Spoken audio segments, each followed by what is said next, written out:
¿Qué fibras tendrán poca cantidad de mioglobina? Pues las blancas. ¿Y cuáles son las únicas blancas? Las 2B.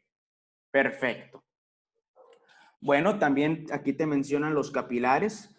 Las fibras tipo 1 tienen muchos capilares, las fibras tipo 2A son capilares ni muchos ni pocos, y las fibras 2B pues tienen pocos capilares. Por esa razón también se ven de color blanco.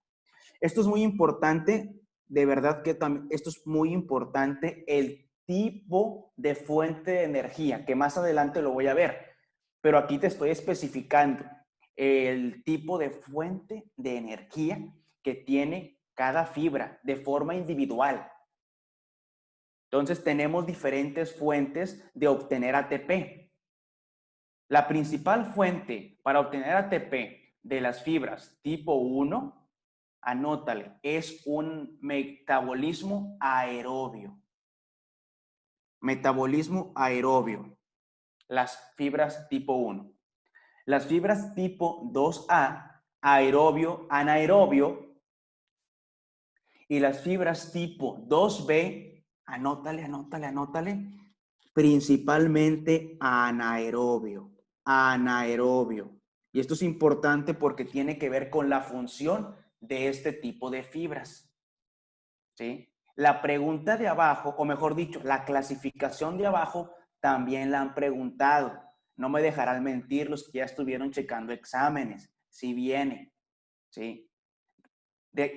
Resulta que las fibras también se clasifican de acuerdo a si resisten o no resisten a la fatiga. Y ahí tienen que usar un poco la lógica, ¿sí? ¿Cómo la lógica? Vas a ver ahorita. Resulta que las fibras de tipo 1 tienen alta resistencia a la fatiga. Las fibras tipo 2B tienen baja resistencia a la fatiga. Esto tiene que ver con el tipo de sistema energético que predomina y tiene que ver también por la cantidad de mioglobina. Más mioglobina, más qué. Casi no voy a hacer preguntas ahorita, pero esta sí vale la pena. Más mioglobina, más qué. Si tengo más mioglobina, tengo más oxígeno, más oxígeno. Y si tengo más oxígeno, resisto más a la fatiga. Además, las fibras de tipo 1 tienen más capilares. Si tiene más capilares, tiene más flujo. Si tiene más flujo, resiste a la fatiga. Entonces, todo esto, chicos, ustedes lo pueden ir razonando, ¿sí? Lo pueden ir razonando de que, tiene más capilares, es un metabolismo aerobio, tiene mucha mioglobina, por eso es roja, resiste la fatiga, ¿sí? Todo tiene su razón de ser. Ahora, velocidad de contracción. La velocidad de contracción de las fibras de tipo 1 es una velocidad lenta. En contraparte, las fibras de tipo 2B se contraen con una velocidad rápida, se contraen rápidamente. Potencia también es importante. Las fibras de tipo 1 tienen poca potencia, tienen poca fuerza de contracción, ¿sí? En cambio, las fibras de tipo 2B tienen alta potencia, alta fuerza de contracción, ¿ok? Y por último, resistencia. ¿Cuáles son las fibras más resistentes? Las fibras de tipo 1. ¿Cuáles son las fibras menos resistentes? Las fibras de tipo 2B. Ahora, esto último que está aquí es muy importante para conocer en qué tipo de ejercicio yo voy a usar cada una de estas fibras. Ojo, cuando yo realizo cualquier tipo de ejercicio, X tipo de ejercicio, voy a utilizar las 3 diferentes tipos de fibras, las 3. Sin embargo, siempre va a haber una que predomine. Entonces, analiza, ¿cuál fibra es más potente, pero se fatiga rápido? ¿Qué fibra es más potente, se contrae rápidamente pero se fatiga rápido. Las 2B. ¿En qué tipo de ejercicios crees que predominen las 2B? En ejercicios de potencia, en ejercicios donde tengas que contraerte fuertemente tu músculo, rápidamente tu músculo, carreras de 100 metros, ¿ok? Todo lo que dure menos de 10 segundos, ¿sí? Correr, pero correr 100 metros. Recuerda que correr, puedes correr un maratón, puedes correr 100 metros, 200 al tiro. Carrera de 100, 200 metros, las fibras que predominan son las 2B, porque son de potencia y porque se contraen rápido, que es lo que tú quieres para ese tipo de competencias. Ocupas que se contraigan rápido y con potencia. ¿Quién te da eso? Las 2B. ¿Ok? La halterofilia también predominaría, es correcto, porque dura menos de 10 segundos. Cargas, levantas, 1, 2, 3, lo que aguantes y sueltas. ¿Sí? Además, ocupas una fuerza, una potencia mayor y una velocidad de contracción mayor. Perfecto. Ahora, si el ejercicio es un ejercicio no de potencia, sino más bien es un ejercicio de resistencia, ¿qué fibras van a predominar? Las 1, es correcto. Entonces tienes que pensar eso. ¿El ejercicio que está haciendo el paciente es de resistencia o es de potencia? Si es de resistencia, son las fibras de tipo 1, las que predominan. Si es de potencia, son las fibras de tipo 2B. Y las fibras de tipo 2A son intermedias, casi no te las van a preguntar. ¿Sí? Entonces yo les recomiendo, apréndete las fibras de tipo 1. Si te aprendes todo lo de la fibra tipo 1, nada más piensa o recuerda, la fibra tipo 1 es todo lo contrario a la 2B. Y la 2A está en medio de estas dos. Entonces, eso es lo que yo hice cuando presenté fisiología. Me aprendí solamente una. Si yo sé que las fibras de tipo 1 son todo lo contrario a las 2B, entonces, si las tipo 1 son de diámetro pequeño, las 2B son grandes. Si las 1 tiene muchos capilares, las 2B tiene pocos. Y la 2A es como el hijo del medio, ¿ok? O sea, yo soy del medio. O sea, no es una indirecta para nadie, es una indirecta para mí solito. Las 2A son o es como el hijo del medio, ¿sí? El sándwich, ¿ok? Entonces, apréndete una. Si te aprendes las fibras de tipo 1, las 2B, todo lo contrario, y las 2A se consideran intermedias. ¿Ok? Perfecto. Ahora, lo que viene aquí abajito, todo este texto, como dice la raza, mucho texto, y sí, es mucho texto, pero básicamente es lo que te acabo de explicar. Sí, es lo que te acabo de explicar, con palabras más bonitas, con palabras un poco más coloquiales. Aquí viene con palabras un poco más científicas, más médicas. Por ejemplo, vamos a leer esto que dice aquí. Dice, las fibras rápidas tienen gran número de miofibrillas, que son las que generan la fuerza, las miofibrillas, que es actina y miosina, en relación a su sarcoplasma, que es pequeño y con pocas mitocondrias, por lo cual son capaces de generar mucha fuerza, pero se agotan pronto. ¿Ok? Esas son las fibras rápidas. Aquí está, fibras rápidas. ¿Qué dice el texto? El texto dice que son capaces de generar mucha fuerza, aquí está potencia, son rápidas, pero se agotan pronto, resistencia a la fatiga baja. Su fuente energética fundamental, ¿sí?, es el glucógeno y su funcionamiento principal es anaeróbico. Aquí está, anaeróbico. ¿Ok? Recuerda que en el músculo casi siempre la fuente de energía es el glucógeno, que está almacenado ahí. Sin embargo, el metabolismo o el sistema energético predominante es un sistema o un metabolismo anaerobio. Las fibras lentas tienen abundante sarcoplasma, con muchas mitocondrias, con mucha mioglobina y menos miofibrilla. Por ende, estas fibras generan poca fuerza, pero no se agotan con facilidad, que fue lo que te acabo de explicar. Almacenan una gran cantidad de oxígeno, una gran cantidad de lípidos, siendo su funcionamiento prácticamente aeróbico. Estas fibras se activan más fácilmente que las rápidas,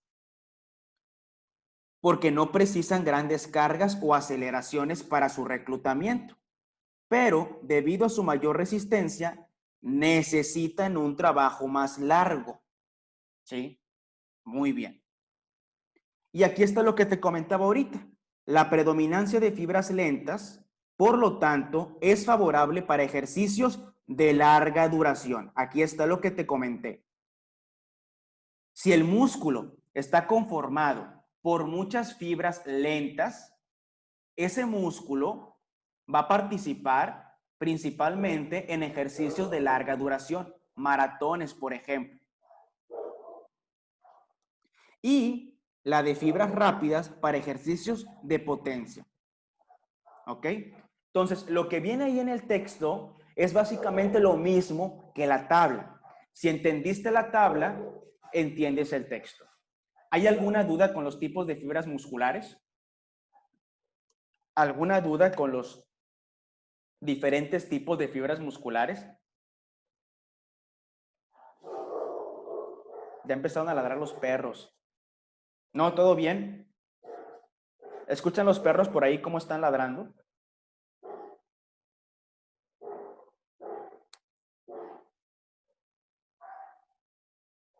No es de mal augurio. No es de mal augurio, claro que no. Yo siento que, no siento, les va a ir bien. Ok, por lo que veo no hay ninguna duda.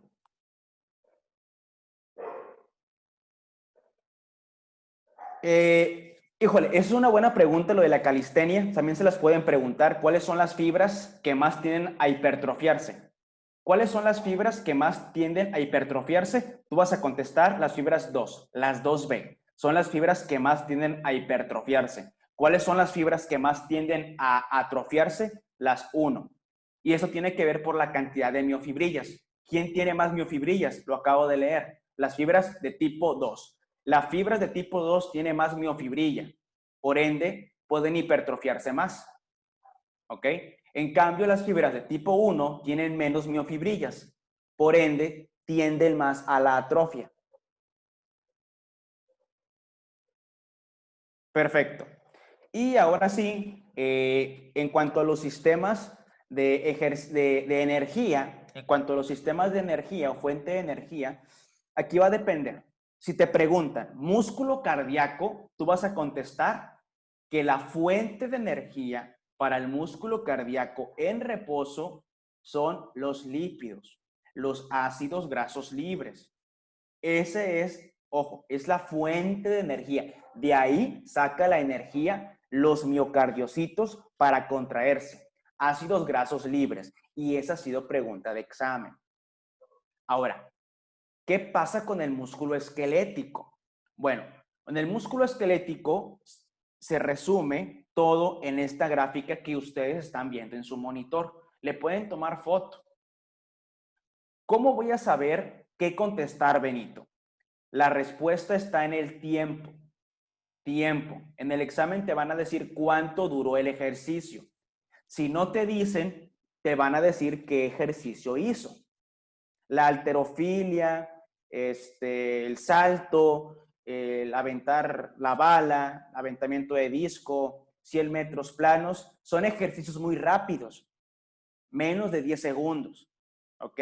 400 metros planos, son como 4 minutos. Maratones y carreras de bicicleta, obviamente son más de 5 minutos. Entonces, dependiendo del tiempo, ¿sí? Van a ser los sistemas energéticos que el músculo esquelético va a usar para obtener la energía. Pero recuerda, la fuente de energía es el glucógeno. Esa es la fuente de energía, el glucógeno. ¿Ok? Sin embargo, el sistema energético puede variar. ¿Sí? El sistema energético A ver, ahí ya me hicieron dudar. ¿Se escucha? ¿No se escucha? Ok, me espantaron. Creí que estaba hablando solo y nadie me decía nada. ¿Sí se oye? Bueno, entonces, les comentaba, la fuente de energía, estamos en el músculo. Ustedes saben, en bioquímica les dijeron, les comentaron que el músculo es bien envidioso. El músculo es bien envidioso. Hay principalmente dos tejidos que producen glucógeno, el hígado y el músculo. Sean como el hígado. El hígado utiliza el glucógeno para producir glucosa y la glucosa la manda al plasma. Ahí te va cerebro, ahí te va riñón, ahí te va intestino. En cambio, el músculo no. El músculo almacena la glucosa en forma de glucógeno y ese glucógeno después se degrada y forma glucosa, pero es para él, ¿sí? Es para él. Esa glucosa puede entrar a una vía aerobia o una vía anaerobia. La fuente de energía es el glucógeno, después la glucosa. Sin embargo, el sistema de energía va a cambiar. Y tenemos tres principales sistemas de energía o ruta metabólica. Tenemos el sistema de los fosfágenos, ¿sí? Sistema de los fosfágenos. Ese sistema es el sistema que predomina prácticamente en los primeros 10 segundos, ¿sí? Prácticamente es el que predomina en los primeros 12 segundos. Cualquier ejercicio que dure menos de 12 segundos, el sistema energético que predomina es el sistema de fosfágenos. Sistema de fosfágenos, ¿sí? Así se llama el sistema. Perfecto. Después, en ejercicios de más de 12 segundos, aquí va a predominar la vía o la ruta metabólica de la glucólisis anaerobia. Glucólisis anaerobia, donde la glucosa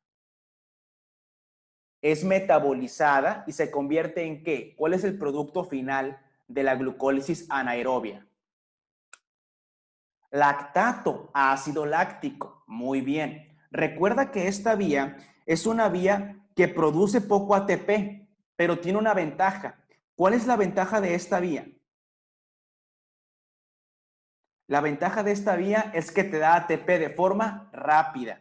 Esa es la ventaja de esta vía, que te va a dar ATP de forma rápida.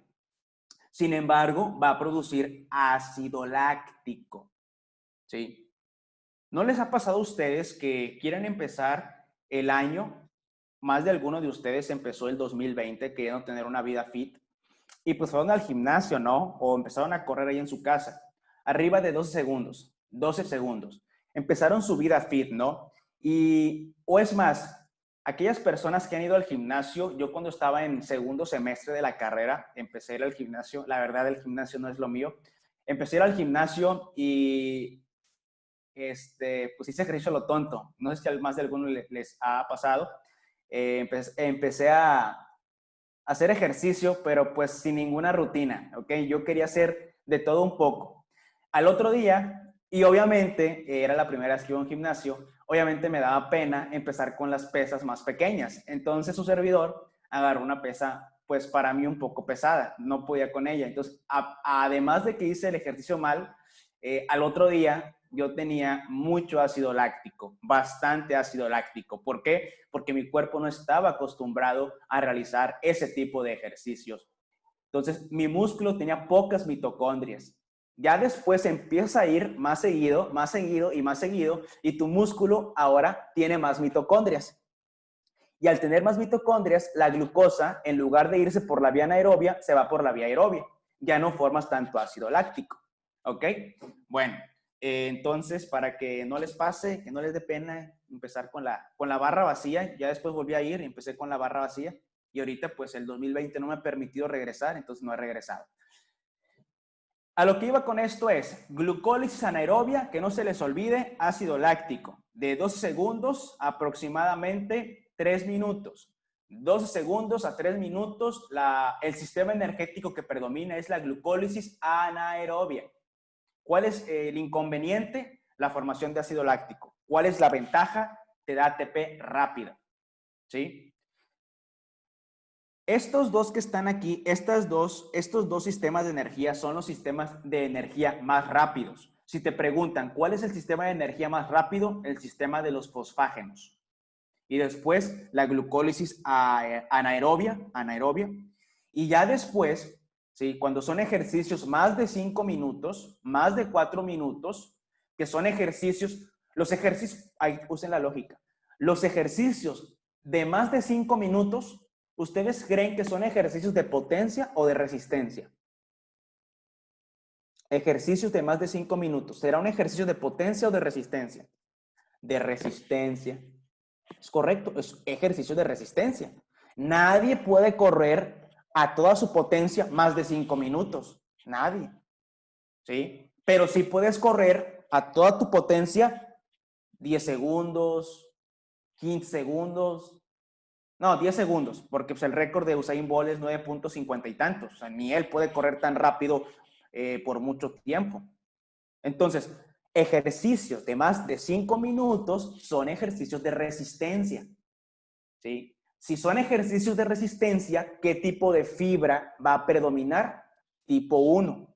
¿Qué tiene la tipo 1? Mioglobina, más capilares, le llega más oxígeno, le llega más glucosa y por ende el sistema energético que utilizarían esas fibras, ¿cuál sería? ¿Cuál sería? Si es un ejercicio de resistencia y las fibras que predominan son las tipo 1, el aeróbico. Así es, el aeróbico. Entonces, esto también tiene su lógica, ¿sí? Ejercicios de resistencia ocupas energía en chinga. En chinga, en chinga, en chinga. Perdón, de potencia. Ejercicios de potencia ocupas energía en chinga. En chinga, en chinga, en chinga, en chinga, en chinga, en chinga, en chinga. ¿Quién te da energía en chinga? Sistema de fosfágenos, 12 segundos, y glucólisis anaerobia, 4 minutos. ¿Sí? ¿Se entendió? ¿Sí quedó claro? ¿Alguna duda con el sistema energético y la fuente de energía? Ahí usen la lógica, todo tiene su razón de ser. ¿Sí?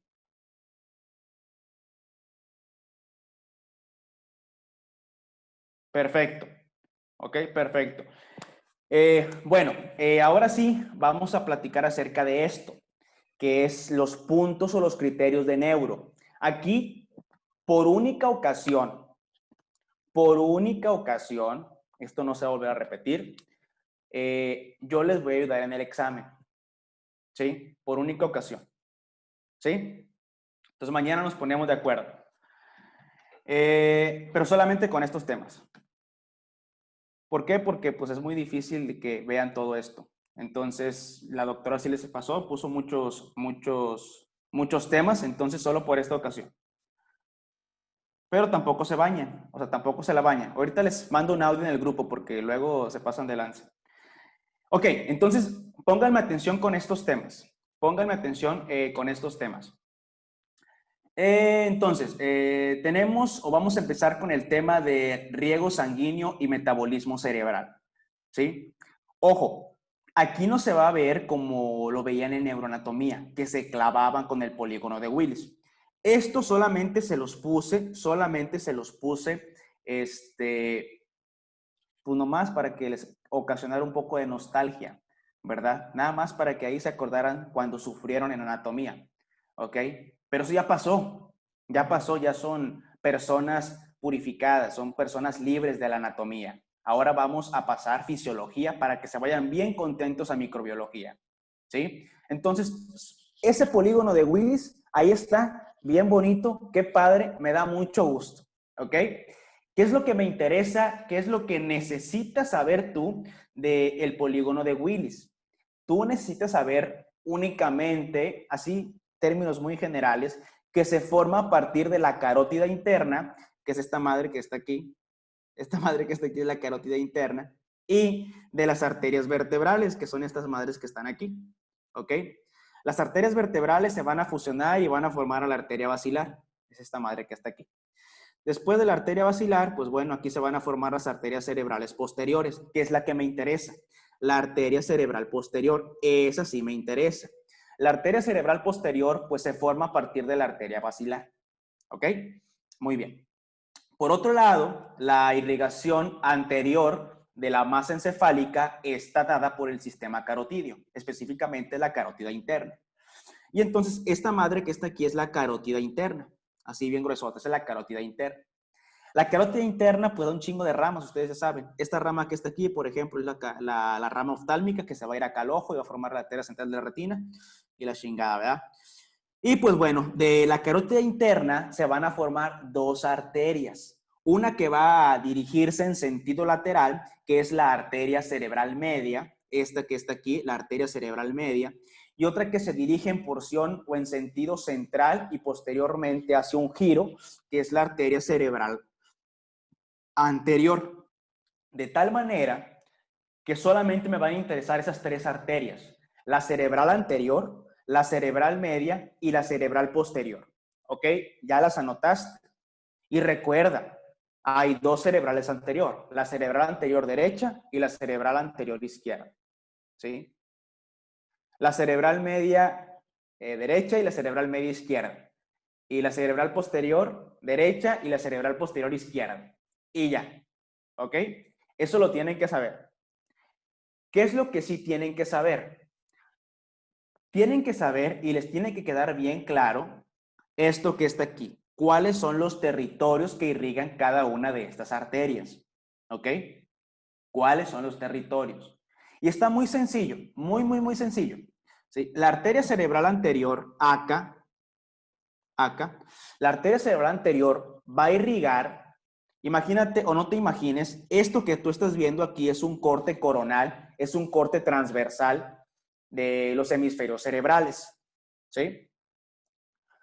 Y pues esto que está aquí es el tálamo, y este es pues, el tercer ventrículo, ¿no?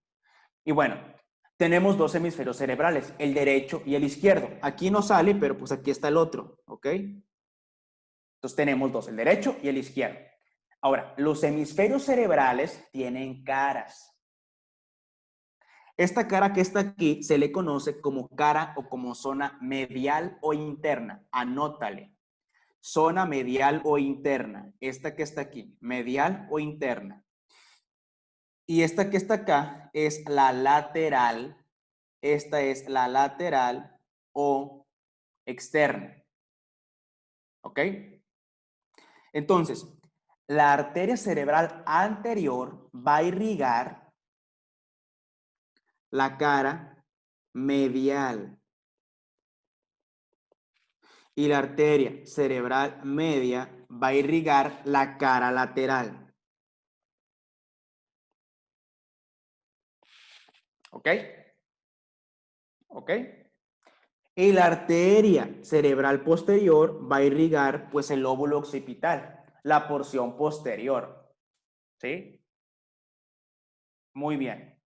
¿Hay alguna duda con esto? Es muy sencillo.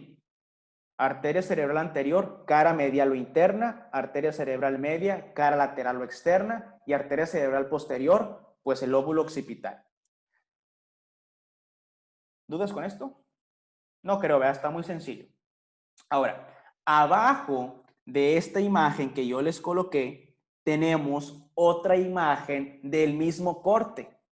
Nada más que ahora yo les presento a lo que en neuroanatomía les dijeron que se llama homúnculo. ¿Ok? Básicamente el homúnculo cerebral. Lo que yo quiero ilustrarles con esta imagen es lo siguiente. La cara medial o cara interna recibe información de la extremidad inferior. Ahí está, no estoy echando mentiras, ahí está la imagen. Recibe información.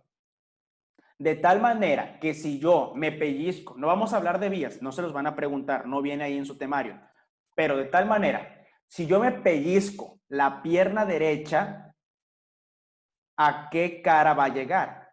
No me digan a qué hemisferio, ¿a qué cara? ¿La cara medial o la cara lateral? Si me estoy pellizcando la pierna o el muslo o el pie.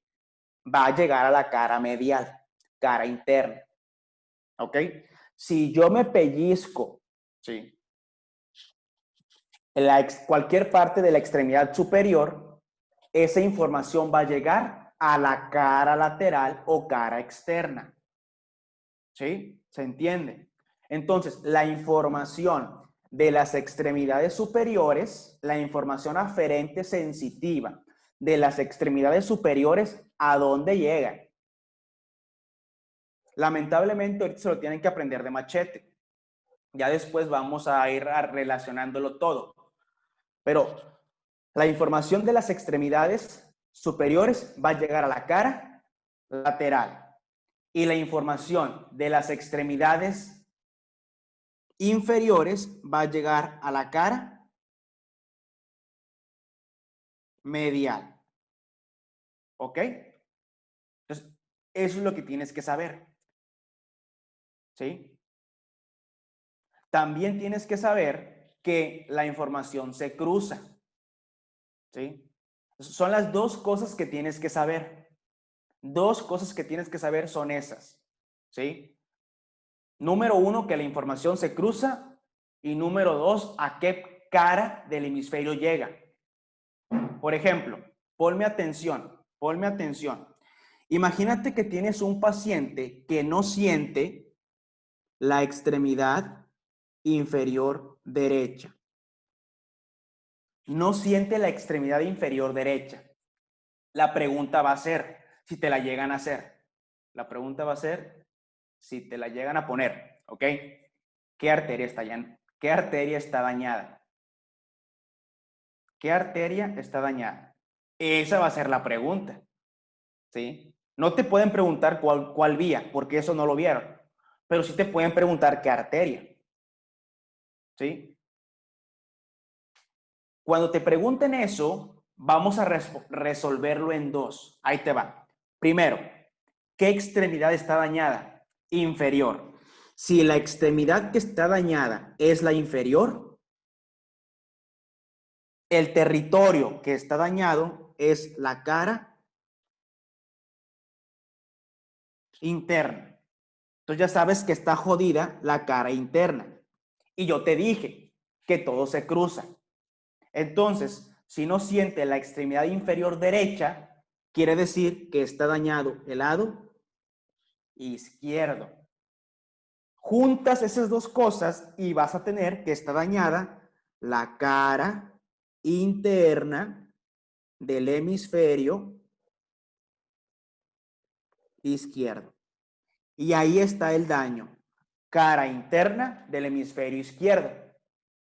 Y entonces tú checas, ok, cara interna del hemisferio izquierdo, arteria cerebral anterior izquierda. Arteria cerebral anterior izquierda. ¿Ok? Y eso es lo que te pueden preguntar con respecto a las arterias. Les voy a poner otro ejercicio. ¿Sí? Paciente que no siente o que no puede mover, porque para lo motor también aplica, tanto sensitivo como motor aplica, lo que te acabo de decir aplica para sensitivo y motor. Entonces, paciente que no puede mover la extremidad superior izquierda. ¿Qué arteria está dañada? Le hacen un TAC y se evidencia una hemorragia intraparenquimatosa. Lo más probable es que la arteria que provocó la hemorragia sea la arteria.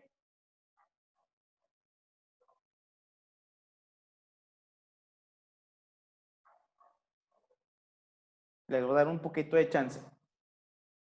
Eso es lo que te pueden preguntar. ¿Sí? No te van a preguntar la vía, no la hemos visto. No te la van a preguntar. Esto sí. Las tres arterias, sus territorios y los casos clínicos van a ser como los que te estoy dictando. Vamos a hacerlo. ¿Qué extremidad está dañada? La extremidad superior. Por ende, el territorio dañado o la cara dañada es la cara lateral. ¿Sí? Si no puede o tiene un pedo en la extremidad superior izquierda, acuérdate que se cruza, entonces está afectado el lado derecho.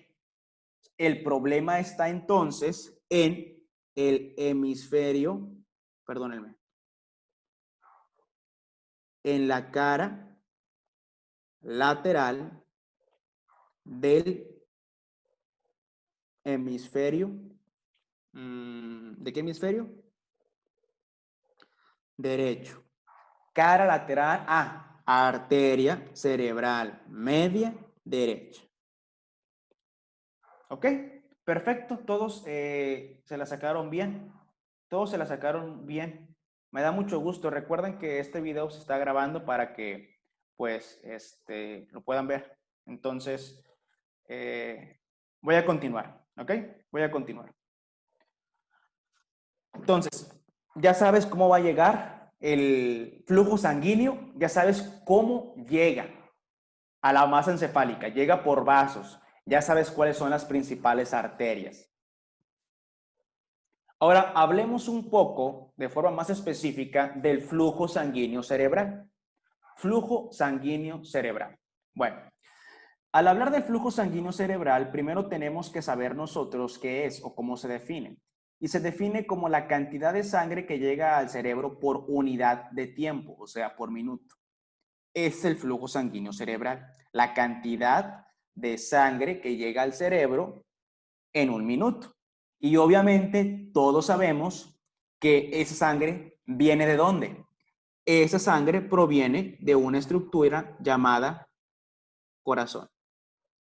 ¿Sí? ¿Para qué sirve el corazón? No, para amar no. El corazón no sirve para amar. No seamos filósofos, no seamos poetas. ¿Para qué sirve el corazón? El corazón no sirve para amar. Por ahí estaban poniendo. Es correcto, para que te lo rompa. Sirve, el corazón solamente hace dos cosas. Se contrae, se relaja. Se contrae, se relaja. Se contrae, se relaja. Ya más adelante me van a decir, no es cierto, Benito, también hace otras cosas. Y sí, hace otras cosas, libera hormonas. Pero bueno, bombea, ¿ok? Y avienta sangre. A eso se le conoce como gasto cardíaco. Pregunta de examen. ¿Qué porcentaje del gasto cardíaco le llega al cerebro? Esa es la pregunta. ¿Qué porcentaje del gasto cardíaco llega al cerebro? Porque el gasto cardíaco aproximadamente son 4 litros por minuto. 4 o 5 litros por minuto. Sin embargo, esos 4 o 5 litros, uno se va acá a la cholla, otro se va al mismo corazón, otro se va a las vísceras, otra parte se va al riñón, otra parte se va al hígado, etcétera, etcétera, etcétera. Como estamos acá en el cerebro, la pregunta es, ¿qué porcentaje del gasto cardíaco le llega al cerebro? Y esta tabla viene del Gannon. Aquí nos dice que al cerebro le llega el 14% del gasto cardíaco. ¿Sí? Le llega el 14% del gasto cardíaco. 14% del gasto cardíaco se va al cerebro. Al cerebro. ¿A qué parte del cerebro? No sé. Al cerebro. Se va al cerebro. ¿Sí? Muy bien. Ahí en el cerebro, esto se va a distribuir. Recuerda que aquí en el cerebro tenemos sustancia blanca y sustancia gris. Por pura lógica, ¿quién crees que reciba mayor cantidad de flujo sanguíneo? De ese 14% que se va a la cholla, ¿a dónde crees que se va a ir la mayoría? ¿Sustancia blanca o sustancia gris? Lógica. Ya sé que ahí dice, ¿verdad? Está en su monitor, pero yo sé que no leyeron. Yo sé que me lo dijeron acá, con lógica. Es correcto. Sustancia gris, perfecto. ¿Por qué? ¿Qué es la sustancia gris? La sustancia gris son cuerpos. Son cuerpos neuronales que están juntitos. Esa es la sustancia gris. ¿Quién crees que consuma más sangre? ¿El núcleo, el cuerpo o un axón? Que el axón es la sustancia blanca. Pues el núcleo, ¿no? Entonces, utilizando ese principio, nosotros decimos por pura lógica que la sustancia gris recibe la mayor cantidad de flujo sanguíneo cerebral, la sustancia gris. Y sí, los libros manejan que la sustancia gris recibe aproximadamente 64 mililitros por cada 100 gramos, esto está bien tonto, por cada 100 gramos de cerebro por minuto. ¿Ok? ¿Cuánto recibe? 69 mililitros por cada 100 gramos de cerebro por minuto. En cambio, la sustancia blanca solamente recibe 28 mililitros. Solamente recibe 28 mililitros. Ahora, si te preguntan cuál es la cantidad de sangre que recibe el cerebro en un minuto, no te están preguntando porcentaje del gasto cardíaco. Te están preguntando la cantidad de sangre. Bueno, si la pregunta es cuál es la cantidad de sangre que recibe, tú vas a contestar 750 mililitros, ¿sí? Entonces recibe 750 mililitros por minuto y esto representa el 13.9. Lo redondeamos y se queda en 14. O sea, que el 14% del gasto cardíaco es 750 mililitros. De forma de porcentaje, 14%. En mililitros, 750. Esta pregunta no la han hecho, pero es importante que la tengan en cuenta. Ténganla en cuenta. ¿Cuánto pesa el cerebro? El cerebro humano aproximadamente pesa 1.4 kilogramos. Eso es lo que pesa. ¿Ok? Benito, ¿por qué nos dices eso? Ahorita vas a ver por qué te digo eso. ¿Sí? El cerebro humano pesa 1.4 kilogramos o 1.400 gramos. ¿Sí? Y fíjate bien, el flujo sanguíneo también lo podemos reportar en mililitros por gramo de cerebro por minuto. ¿Sí?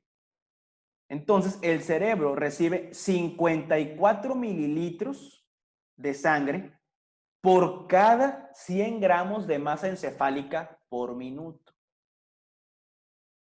Entonces, hay tres formas en las que te lo pueden preguntar. Número uno, 14%. Número 2, 750. Y número 3, recibe 54 mililitros por cada 100 gramos por minuto.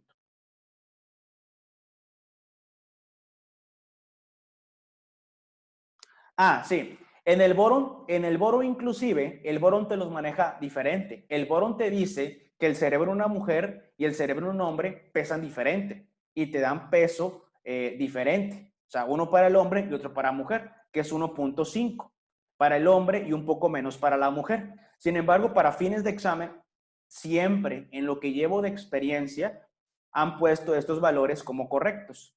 ¿Sí? Pero sí es cierto, el boron sí maneja eso. Te dice, ¿sabes qué? Inclusive el peso varía entre un hombre y una mujer. Pero hasta el momento, estos valores son los que han tomado como correctos, hasta el momento. ¿Sí? Perfecto. Ahora, el flujo sanguíneo cerebral, que ya sabemos qué es, y ya les dije más o menos cómo calcularlo, no se los he dicho, pero ahorita se los voy a decir. Ese flujo sanguíneo cerebral, nosotros podemos calcularlo. Podemos calcular. Y existen tres formas para calcular el flujo sanguíneo cerebral. ¿Cuál me pueden preguntar? Cualquiera de las tres. Son estas tres. ¿Cuál han preguntado, Benito? Porque ya estoy saturado de información. Si estoy saturadísimo de información, me gustaría que me dijeras cuál han preguntado para hacer más énfasis en esa. Entonces, claro que sí. La que más han preguntado, chicos, es esta. Inclusive el día de hoy alguien me preguntaba que si era lo mismo el método de Fick que la fórmula de Fick para difusión. Son cosas diferentes, ¿ok? Entonces, el que más han preguntado es el método de Fick, ¿sí? Sin embargo, vamos a ver las tres formas de calcular el flujo sanguíneo cerebral. Hay tres formas para calcular el flujo sanguíneo cerebral. Primero, de forma porcentual. De forma porcentual, vas a leer el caso clínico y únicamente te van a dar el gasto cardíaco. Solamente te están dando el gasto cardíaco, no viene otra cosa. Y te preguntan, ¿cuál es el flujo sanguíneo cerebral? Tú lees, no te dicen cuánto pesa el cerebro, no te dicen cuánto consumió de oxígeno, solamente dice el gasto cardíaco. Pues entonces le sacas el 14% a ese gasto cardíaco, como el ejemplo que yo les puse aquí. Paciente con un gasto cardíaco de 5 litros, ¿cuál será su flujo sanguíneo cerebral? No te estoy dando nada, solamente te estoy diciendo el gasto cardíaco. ¿Cuánto nos sale? ¿Qué tengo que hacer? En ese caso, como solo me estás dando el gasto cardíaco, voy a sacarle el 14% a 5 litros. ¿Sí? Y ustedes pueden reportarlo en litros o en mililitros. Se reportan preferentemente en mililitros. Entonces sería 5,000 mililitros por 0.14. ¿Cuánto le sale?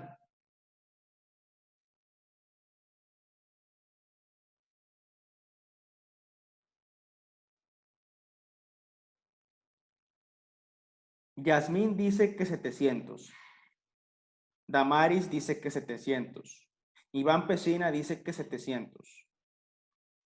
Uno más para ver si sí. Ok, perfecto. Muy bien, 700. Entonces, el flujo sanguíneo cerebral de este paciente va a ser 700 mililitros. ¿Sí? Va a ser 700 mililitros. Perfecto. Muy bien. Segunda forma en la que te pueden preguntar el flujo sanguíneo cerebral. Que te digan cuánto pesa el cerebro. Que te digan cuánto pesa el cerebro. Esa es la otra forma en la que te pueden preguntar el flujo sanguíneo cerebral. ¿Ok? Y te dicen que el paciente tiene un peso cerebral de 1,200 gramos. 1,200 gramos. Entonces, tú vas a recordar lo que te comenté previamente.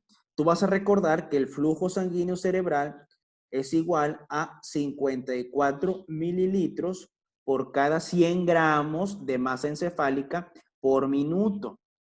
Ah, una regla de 3. Correcto, correcto. ¿Sí? El sujeto recibe 54 mililitros por cada 100 gramos. ¿Sí? Pero ¿a poco nada más tiene una masa encefálica de 100 gramos? ¿A poco nada más tiene una masa encefálica de 100 gramos? Este caso. No, ¿verdad? ¿Cuánto tiene de masa encefálica, chicos? ¿Cuánto tiene? 1,200. Ah, Victoria, te la bañaste. 1,200. ¿Sí? Tiene una masa encefálica de 1,200. ¿Ok? Te la bañaste. Ay, no, qué risa. Entonces, ¿qué hacemos? Una regla de 3. ¿Sí? Ya ahí está la regla de 3. 54 mililitros por cada 100. Pero tengo 1,200. ¿Cuánto será? ¿Ok? ¿Cómo quedaría? ¿Qué haría? 1,200 por 54 entre 100. Muy bien, a ver, quiero que los demás también me contesten para saber qué onda, si me están poniendo atención, si me están haciendo caso. Perfecto, 648, me da mucho gusto en verdad, me da mucho gusto que les haya salido. 648 mililitros, obviamente, por minuto, ¿ok? Perfecto. Y por último, es el método que más han preguntado, el método de Fick. Que el método de Fick lo vamos a ver en cardio, en fisiología cardiovascular, chicos. Ahí vamos a ver el método de Fick, que es un método que sirve para calcular el flujo sanguíneo de cualquier órgano. Para eso sirve el método de Fick. Sirve para calcular el flujo sanguíneo de cualquier órgano, no solo del cerebro, ¿sí? En su guía, en su temario, también viene que sepan diferenciar entre el método de Fick y el método de Ketty. Por ahí los que tuvieron la oportunidad de leerlo, viene ese punto. ¿Por qué 1,200? Porque yo les puse el caso clínico, Andrea, fíjate, aquí está. En el caso clínico yo les puse que pesaba 1,200. Ah, por eso, Andrea. No te preocupes, no pasa nada. Que te pase aquí, no mañana. Que te pase aquí, no mañana. Ok, aquí sí ya, no hay pedo. Entonces, la diferencia entre el método de Fick y el método de Ketty es que el método de Ketty es un subrogado, ¿ok? El método de Ketty utiliza óxido nitroso, esa es la diferencia, y el método de Fick utiliza oxígeno, pero es lo mismo, ¿sí? ¿Qué es lo que tienes que saber? Tienes que aprender, entonces saben la diferencia, si te la preguntan, ¿Cuál es la diferencia entre el método de Fick y el método de Ketty? El método de Ketty utiliza óxido nitroso. Muy bien. ¿Para qué sirve el método de Fick? El método de Fick sirve para calcular el flujo sanguíneo de un órgano. En este caso del cerebro, pero puede ser del corazón propio, ¿sí? Puede ser del músculo, puede ser del hígado, del intestino, etc. Muy bien. Y entonces yo les pongo esa fórmula. Por favor, anótenla, anótenla, anótenla, anótenla. Esa es la fórmula que se tienen que aprender. Sí, Ketty, óxido nitroso. El método de Ketty es un método que sirve para calcular el flujo sanguíneo cerebral, específicamente cerebral con óxido nitroso. Ok, entonces anoten esa fórmula, ya se la subrayé. Consumo de oxígeno entre diferencia arteriovenosa de oxígeno. ¿Sí? Consumo de oxígeno entre diferencia arteriovenosa de oxígeno. ¿Sí?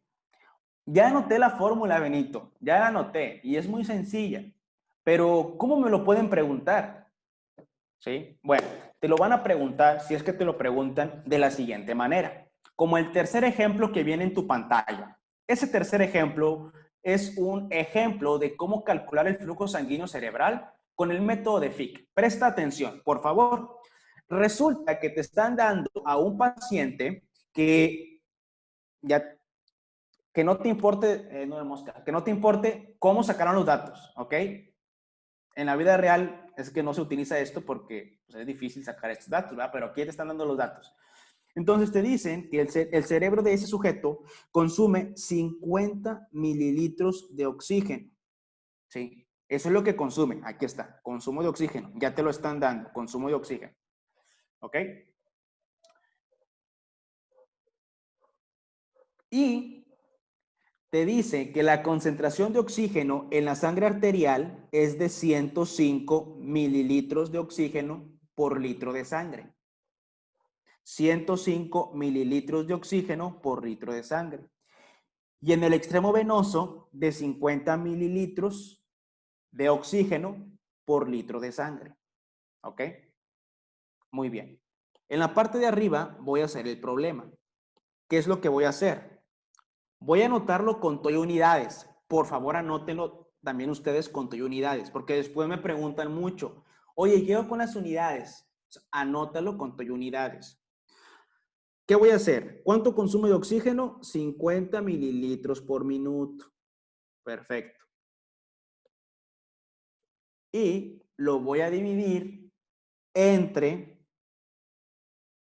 la diferencia arteriovenosa, que son 105 mililitros por litro menos 50 mililitros por litro.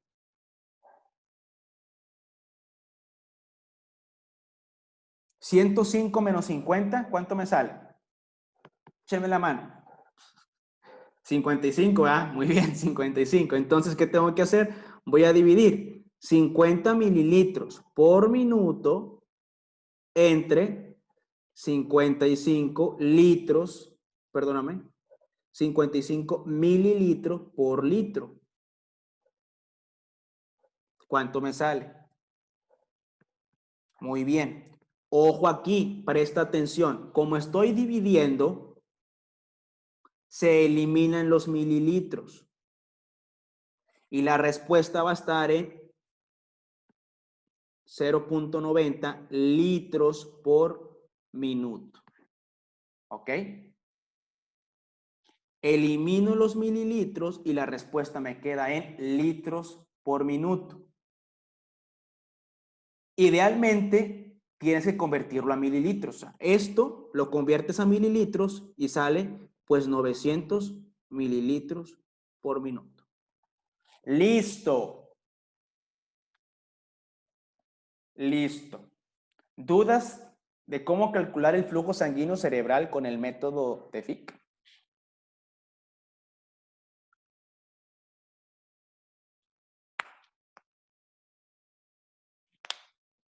No. Perfecto, Fátima. ¿Alguien más de tus compañeros que tenga alguna duda? Todo bien, perfecto, Andrea. Muy bien, Damaris. Bueno, ahora, también en tus estas madres, en tu temario, en el criterio del temario, viene que sepas cuál es el consumo de oxígeno. El consumo de oxígeno por parte del cerebro. ¿Cuánto consume tu cerebro de oxígeno? Y esto viene en el cuadrito que te estoy poniendo aquí. Aquí está. ¿Sí? En teoría, ¿sí? Un cerebro humano promedio consume 46 mililitros por litro de oxígeno, ¿sí? Eso es lo que consume en reposo, 46 mililitros por litro de sangre, o sea, 46 mililitros de oxígeno por litro de sangre en reposo. ¿Esto cuánto representa? Esto representa aproximadamente un quinto de todo el consumo de oxígeno del cuerpo, ¿sí? O sea, representa el 18.4% del total de oxígeno que tiene el cuerpo. Si tu cuerpo consume un 100% de oxígeno, 18.4 lo consume el cerebro. El resto lo consume el corazón, la piel, músculo, tejido adiposo, vísceras, etc. ¿Sí? Muy bien. O lo que es lo mismo, consume 3.3 mililitros de oxígeno por cada 100 gramos,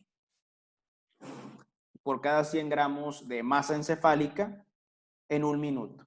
Y esto viene aquí, chicos, en esta tablita, aquí viene. Consumo de oxígeno, 46 mililitros por minuto. 46 mililitros por minuto. ¿Ok? 3.3 mililitros por cada 100 gramos por minuto. Y representa 18.4% del consumo total de oxígeno. ¿Ok? Casi nunca han preguntado eso del oxígeno, pregunta el más lo del flujo sanguíneo. Perfecto.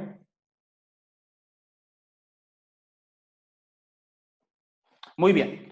Ahora, regulación del flujo sanguíneo cerebral. Bueno, la regulación del flujo sanguíneo cerebral, este tema se ve mejor, con más calma, en el cuarto parcial, que es fisiología cardiovascular, específicamente en el tema de circulación por regiones especiales.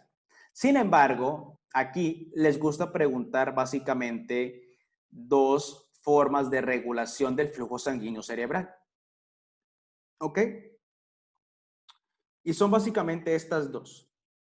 ¿Qué le pasa al flujo sanguíneo cerebral si se modifica la presión intracraneal? ¿Y qué le pasa al flujo sanguíneo cerebral si se modifica el pH? Básicamente, el flujo sanguíneo cerebral puede cambiar o se modifica si aumenta la presión intracraneal y se aumenta el pH o disminuye el pH. Esto de la presión intracraneal o la relación que tiene la presión intracraneal con el flujo sanguíneo cerebral se explica por una doctrina. ¿Qué doctrina? ¿Qué doctrina explica la relación entre el flujo sanguíneo cerebral y la presión intracraneal? No hagan trampa. Ya sé que ahí dice, pero no hagan trampa. La doctrina de... Sí, Pablo, 900, pero eso fue ya. ¿Ese 900 dónde lo pregunté o qué? Ah, ya. La doctrina de Monroe-Kelly, así es, muy bien. La doctrina de Monroe-Kelly. Muy bien, la doctrina de Monroe-Kelly. Esa doctrina explica cómo se relaciona la presión intracraneal con el flujo sanguíneo cerebral. ¿Qué te van a preguntar en el examen? Te voy a decir de una vez lo que te van a preguntar en tu examen si es que viene esto. Te van a preguntar en un paciente que tiene un tumor en la cabeza, ¿cómo va a estar el flujo sanguíneo cerebral? Paciente con tumor en la cabeza. O paciente que tenga algo dentro de la bóveda craneal que no debe de estar ahí. Disminuido, disminuido, disminuido. Eso te lo pueden preguntar. Paciente con un tumor, paciente con hidrocefalia, paciente con una hemorragia intraparenquimatosa, paciente con un hematoma epidural. O sea, un paciente como viene ahí, un paciente que tenga una masa, que esté ocupando parte de la bóveda craneal, va a tener un flujo sanguíneo cerebral disminuido. Resulta que la doctrina de Monroe-Kelly te dice claramente que la presión intracraneal, que lo normal es que esté por debajo de 20 milímetros de mercurio, la presión intracraneal, es lo normal, abajo de 20. Muy bien. Te dice que esa presión intracraneal está generada por lo siguiente: por el volumen de sangre en las venas, por el volumen de sangre en las arterias, por la masa encefálica y pues estos tres van a generar cierto flujo sanguíneo cerebral. Todo va a estar en equilibrio, ¿ok? Sin embargo, si aparece algo, en este caso se describe como una masa, un tumor, dentro de la bóveda craneal, imagínate que un astrocito tiene una mutación en cierto gen supresor de tumores, y ese astrocito pues empieza a crecer y se divide y forma una masa. Esa masa, te pregunto yo, ¿debería de estar ahí? ¿Esa masa debería de estar ahí? Pues la respuesta es lógica, ¿no? La respuesta es no, esa masa no tiene nada que estar haciendo ahí. Entonces, esa masa lo que va a hacer es aumentar la presión intracraneal, ¿sí? Aumenta la presión intracraneal. Cuando la masa aún no está tan grande, el cerebro regula la presión intracraneal. O sea, no se incrementa la presión intracraneal y el flujo sanguíneo cerebral no disminuye tanto. Sin embargo, cuando la masa crece, el cuerpo ya no se puede adaptar porque la bóveda craneal no se expande. No es como en los niños que el cerebro pues les crece. Bueno, no el cerebro, que a la madre. ¿Cómo se llama esa parte? Cisuras, que las cisuras, fontanelas, suturas, esas cosas no están pegadas, ¿ok? Esas no están pegadas aún, entonces puede crecer la bóveda craneal. Aquí no, ya están fusionadas, ya no pueden separarse. Entonces, ¿qué es lo único que puede hacer? ¿Qué es lo que va a ocurrir? Como puedes observar, aquí el flujo sanguíneo cerebral disminuye. Este era el flujo sanguíneo cerebral normal, cuando todo estaba en homeostasis, cuando el cerebro estaba bien, cuando el volumen arterial estaba bien, cuando el volumen venoso estaba bien, el flujo sanguíneo cerebral estaba bien. Pero cuando aparece una masa, ya sea por un hematoma, ya sea por un tumor o ya sea por una hemorragia intraparenquimatosa, al aparecer esa masa, como puedes observar, el flujo sanguíneo cerebral disminuye. Sin embargo, el paciente no presenta tantos síntomas. ¿Por qué? Porque el volumen venoso disminuye para compensar este aumento de la presión provocada por la masa. Si la masa sigue creciendo, ya no se puede compensar y ahora sí el flujo sanguíneo cerebral va a estar muy disminuido. ¿Sí? Entonces, ¿cómo va a estar el flujo sanguíneo cerebral en un paciente que tiene una masa, que tiene un hematoma, que tiene una hemorragia intraparenquimatosa, que tiene un tumor? El flujo sanguíneo cerebral va a estar disminuido. ¿Quién explica esto? La doctrina de Monroe-Kelly. ¿Cuándo se dice que la presión intracraneal está aumentada? Cuando está por arriba de 20. ¿Cuáles son los, pregunta de examen, anótale, cuáles son los datos clínicos de aumento de la presión intracraneal? Los datos clínicos de aumento en la presión intracraneal son cefalea.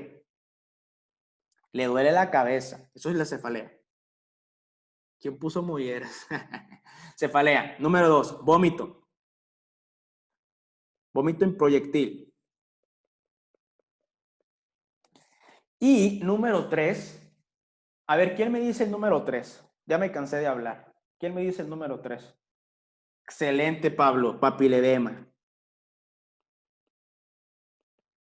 ¿Qué es un edema en el disco óptico? Que el disco óptico ya sabes que representa la salida del segundo par craneal a través de la porción posterior del globo ocular, ¿verdad? Entonces, papiledema es un edema del disco óptico, ¿ok? Esas son las tres características de aumento en la presión intracraneal. El dolor de cabeza, el vómito en proyectil y cuando ves en fondo de ojo vas a observar el papiledema. Si tú tienes a un paciente con estas tres cosas, agua pasa por mi casa. Agua pasa por mi casa y más si es un niño. Si es un niño, mándale a hacer un estudio de imagen, un TAC, una resonancia magnética. Te lo van a agradecer. ¿Ok? ¿Dudas con esto de la presión intracraneal? En resumen, se aumenta la presión intracraneal, el flujo sanguíneo cerebral disminuye. pH. Muy sencillo. El pH puede modificar el flujo sanguíneo cerebral. Ya sea que el pH aumente, acuérdate que un pH alto, a esto se le conoce como alcalosis, o que sea un pH bajo. Un pH bajo se le conoce como acidosis, chicos, acidosis. ¿Ok? Muy bien. La alcalosis disminuye el flujo sanguíneo cerebral y la acidosis aumenta el flujo sanguíneo cerebral. ¿Ok?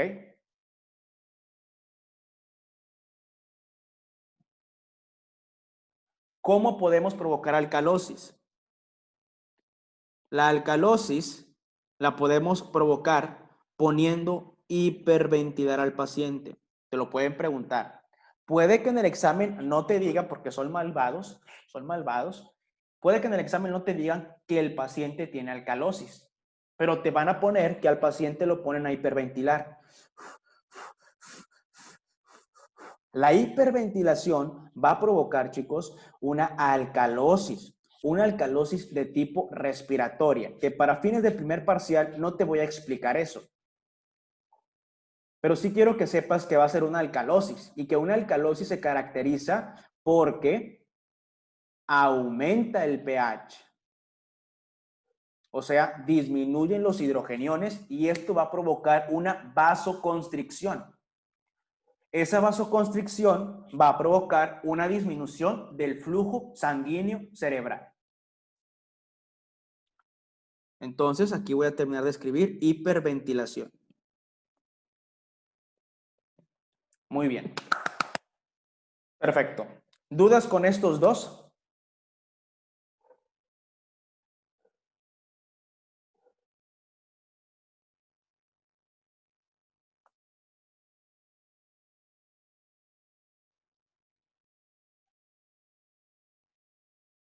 Sí, solamente les comentaba que la hiperventilación provoca alcalosis y esto provoca vasoconstricción y disminuye el flujo sanguíneo cerebral. Hiperventilación, alcalosis. La alcalosis provoca vasoconstricción de los vasos de la cholla y esto hace que llegue menos sangre.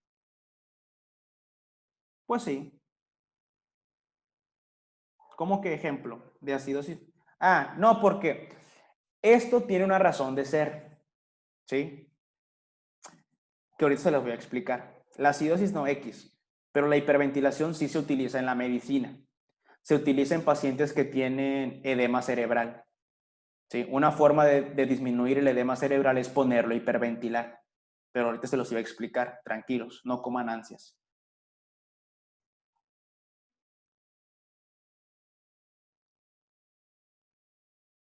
Sí, o sea, es que puede ser con la bolsita de papel o puede ser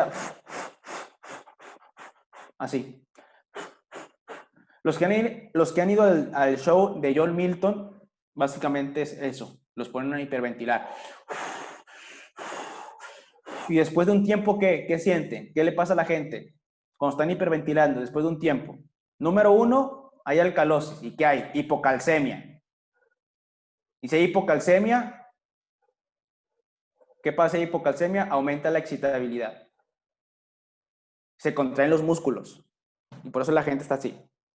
Y después la alcalosis disminuye el flujo sanguíneo cerebral y te da sueño. ¿Ok? Entonces, mi amigo John Milton, él también tomó el curso de fisio conmigo. Y mi amigo John Milton sabe de fisiología, o sea, tiene las bases de la fisiología. ¿Ok? Tuve la oportunidad de ser su profesor. No, no se crean, no fui su, no fui su profesor, espera, no fui su profesor, pero sí, tiene una base fisiológica, ¿ok? Tiene una base fisiológica. Y su base fisiológica es esa. La hiperventilación ocasiona una alcalosis y la alcalosis provoca una hipocalcemia, que eso lo veremos después. Y la hipocalcemia, pregunta de examen de primer parcial, la hipocalcemia aumenta la excitabilidad y por eso pues se contrae. ¿Ok? Y les da sueño o se marean. ¿Por qué? Porque disminuye el flujo sanguíneo cerebral y tu cerebro, pues, no manches, se queda sin flujo. Entonces, pues, las neuronas ahí como que le dan sueño. Ok, perfecto. ¿Dudas con esto del pH? ¿Seguros? Ya saben entonces qué pasa cuando se modifica el pH. Ahí está escrito tal cual. Perfecto. Muy bien. Ya solamente nos faltan dos cosas. Ya solamente nos falta, aquí está lo que les iba a explicar ahorita, solamente nos falta líquido cefalorraquídeo y barrera hematoencefálica. Ok, esto es lo que les iba a explicar. Edema. Antes, cuando tenía más tiempo, ahorita se la bañó, la doctora Nancy, se la superbañó, yo les explicaba para que no se quedaran con la idea de que solamente existe una forma de edema cerebral. En realidad existen 4 formas de edema cerebral. Citotóxico, vasogénico, intersticial y no me acuerdo cuál es el otro, pero son diferentes tipos de edema cerebral. ¿Ok? Entonces, para fines de examen, el edema cerebral es la acumulación de líquido. Bueno, no es que sí se los tengo que decir, no se los tengo que decir. Mi vocación como profesor no me deja. Entonces los tengo que decir. Les voy a explicar nada más dos tipos de edema. El edema citotóxico y el vasogénico. Solamente esos dos. Ok. En ambos casos va a haber edema cerebral. Nada más que en el citotóxico, por ejemplo, o ejemplos de edema cerebral de tipo citotóxico, la isquemia. La isquemia te puede dar un edema cerebral de tipo citotóxico. Ahí lo que ocurre es que el líquido aumenta aquí adentro, en las células. Entonces, hay un edema cerebral, el cerebro está hinchado, por así decirlo, pero la acumulación de líquido no es en el intersticio. Ahí sí como que se contradice lo que habíamos dicho. Entonces, edema cerebral de tipo citotóxico es que se dañan las células. Por ejemplo, en la isquemia, y usa la lógica. Si hay isquemia cerebral, no llega sangre al cerebro. Pon atención, te estoy viendo. Si no llega sangre al cerebro, no llega oxígeno. Si no llega oxígeno, obviamente tampoco llega glucosa, porque hay isquemia. Si no hay oxígeno y no hay glucosa, no hay ATP. Si no hay ATP, no funciona la bomba de sodio-potasio. Y si no jala esta bomba, ¿qué va a pasar? Si no jala esa bomba, ¿qué va a pasar? ¿Qué hace la bomba? Sacaba sodio. Ah, si no jala la bomba, no voy a sacar al sodio. Perfecto. Al no jalar la bomba, no saca sodio. Y el sodio se queda dentro de las células. Y al haber más sodio dentro de las células, aumenta la osmolaridad intracelular y el líquido se mete a las células, provocando un edema. En ese caso, la acumulación de líquido ocurre dentro de la célula. ¿Ok? Ahora, el otro tipo de edema cerebral es vasogénico. Aquí ocurre un aumento en la permeabilidad vascular. Aumento en la permeabilidad vascular. Por ejemplo, los tumores cerebrales. Los tumores cerebrales, muchos de ellos liberan citocinas, que yo sé que no han escuchado el término citocinas, no es cierto, sí lo han escuchado, en histología lo vieron. El punto es que el cerebro libera citocinas. Muchas citocinas son citocinas proinflamatorias. Muchas de estas citocinas proinflamatorias aumentan la permeabilidad, o sea, hacen que este vaso sea más permeable. Recuerda que los capilares del cerebro son continuos, ¿sí? Son muy compactos. Bueno, los tumores liberan sustancias que aumentan la permeabilidad del vaso. ¿Y qué crees que va a ocurrir? Ahora sí, ¿qué crees que va a ocurrir? Ahora, ¿qué crees que ocurre? Si aumenta la permeabilidad del vaso, va a salir agua. Esa agua va a salir en exceso y se queda en el intersticio.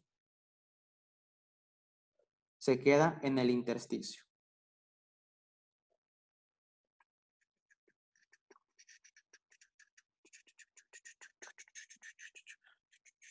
Ok, se queda en el intersticio. Muy bien.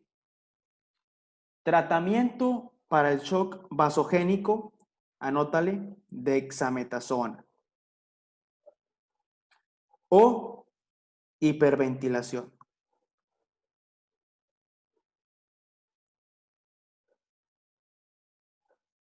¿Ok? Acuérdate, en el shock vasogénico el problema está en la permeabilidad vascular. Están más permeables.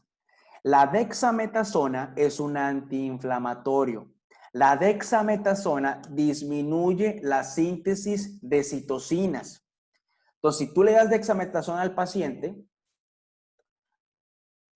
disminuyes la permeabilidad. La otra opción es que los pongas a hiperventilar. Si lo pones a hiperventilar, ¿qué va a haber? Alcalosis. Si hay alcalosis, va a haber vasoconstricción. Y si hay vasoconstricción, disminuye la presión hidrostática del capilar. Y si disminuye la hidrostática del capilar, disminuye la filtración. Entonces filtraría menos. Pura lógica, pura lógica. ¿Ok? En cambio, para el edema citotóxico se recomienda manitol. Que el manitol es un osmol. Bueno, no es un osmol. Funciona como un osmol. ¿Sí? El manitol se clasifica como un diurético osmótico. ¿Sí? Ojo, en el citotóxico. ¿Qué es lo que va a pasar? En el citotóxico, imagínate que aquí está el manitol de color verde. Ese es el manitol. El manitol va a jalar agua de estas células y la mete al vaso. Recuerda que en el citotóxico no hay problema en el vaso. Hay un vaso que está isquémico, pero los demás están bien. Cuando administras manitol, el manitol llega alrededor de las células edematizadas a través del vaso, perdónenme, a través del vaso, y aquí está el manitol. Y ese manitol aumenta la presión osmótica que hay en el capilar y jala el agua del interior de la célula a el capilar.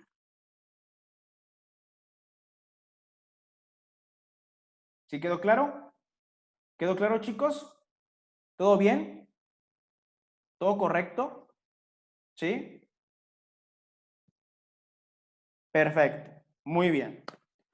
Lo quise explicar porque si los dejaba así, pues no se iban a confundir después, iban a llegar a tercer año, cuarto, quinto y sexto y pues no iban a saber esto, ¿verdad? Entonces, me da mucho gusto que haya quedado claro. Muy bien. Y ahora, vamos a hablar del líquido cefalorraquídeo. ¿Sí? Líquido cefalorraquídeo. Básicamente yo les voy a decir todo. El líquido cefalorraquídeo, ¿qué es? Es un ultrafiltrado del plasma. Eso es el líquido cefalorraquídeo, un ultrafiltrado del plasma.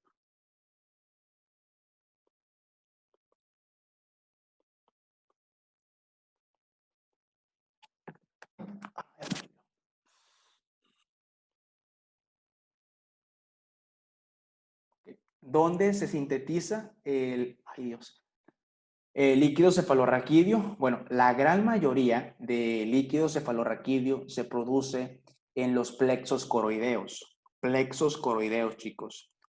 Plexos coroideos. Por ahí habrá gente que me va a decir, oye Benito, pero también se produce en otra parte. Sí, también se produce en el epitelio cúbico que recubre a las cavidades ventriculares y al conducto ependimario. Estoy de acuerdo con ustedes, chicos, y no digo que no. Sin embargo, la mayor parte y la que te van a preguntar es el plexo coroideo, ¿sí? Ahí se produce la mayor cantidad de líquido cefalorraquídeo, que como comenté es un ultrafiltrado del plasma. Cantidades. Con respecto a las cantidades, ¿cuánto se produce de líquido cefalorraquídeo en un día? En un día, ojo, en un día se produce aproximadamente entre 500 y 550 mililitros de líquido cefalorraquídeo en un día. Eso es lo que se produce. Sin embargo, la cantidad de líquido cefalorraquídeo que yo le puedo sacar a una persona si le hago una punción lumbar. Ojo, esto no se debe de hacer. En la punción lumbar solamente sacas poquito para estudiarlo. Pero si yo quisiera sacarle todo el líquido cefalorraquídeo a un paciente, ¿cuánto le podría sacar yo? Si yo se lo quisiera sacar todo su líquido cefalorraquídeo. Esto es para que no se confundan. En un día se produce, en todo un día se producen de 500 a 550. Sin embargo, la capacidad que tiene el cuerpo, la capacidad de volumen que tiene el cuerpo de líquido cefalorraquídeo es 150 mililitros, ¿ok? O sea que si tú sumas todo el líquido cefalorraquídeo que hay en el espacio subaracnoideo, en los ventrículos laterales, en el tercer ventrículo, en el cuarto ventrículo, en el conducto ependimario, si tú sumas todo ese líquido, sale 150 mililitros. Sin embargo, en un día se producen entre 500 y 550 mililitros. ¿Sí? ¿Qué quiere decir? Que el líquido cefalorraquídeo se recambia aproximadamente 3 veces. ¿Sí? Entre 3.5 veces se recambia el líquido cefalorraquídeo. Perfecto. Ahora, cuando nosotros realizamos una punción lumbar, en esa punción lumbar nosotros podemos medir, o no podemos, debemos de medir la presión de salida del líquido cefalorraquídeo, ¿sí? Y resulta que la presión normal, la presión de salida normal de líquido cefalorraquídeo es entre 70 y 180. Pero 70 y 180, ¿qué? 70 a 180 milímetros de agua. Entre 70 y 180 milímetros de agua es la presión de salida normal del líquido cefalorraquídeo. ¿Ok? Sin embargo, en promedio, la presión de salida del líquido cefalorraquídeo, en promedio, es de 112 milímetros de agua. Y ese 112 es muy importante, es bien importante porque cuando la presión de líquido cefalorraquídeo es de 112, la filtración, que es el proceso por el cual se produce, la filtración y la reabsorción son iguales.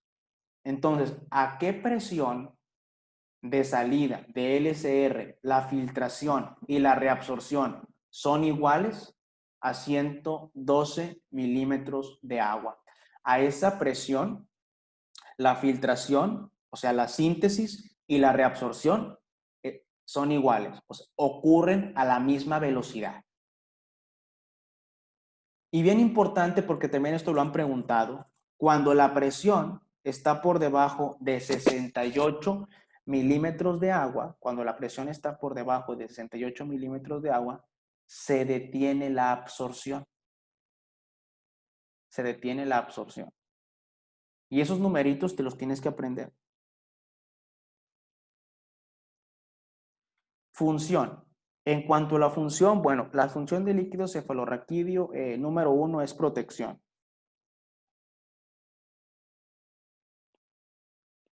Protección, amortigua, de cierta forma te ayuda a amortiguar los golpes. No los golpes de la vida, o sea, los golpes, los traumatismos cráneoencefálicos. Ayuda a amortiguar traumatismos cráneoencefálicos, los golpes. También sirve, lo voy a poner, pero no es el término correcto, de sostén.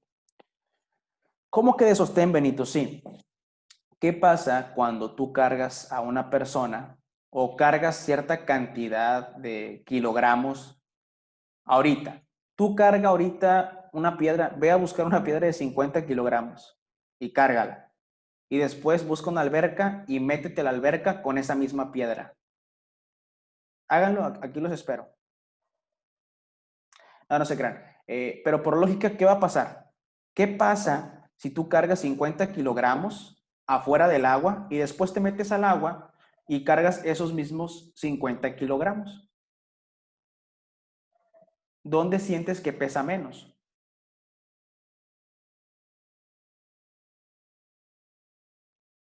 Pues sientes que pesa menos en el agua, ¿no? Creo que todos, por eso les comentaba.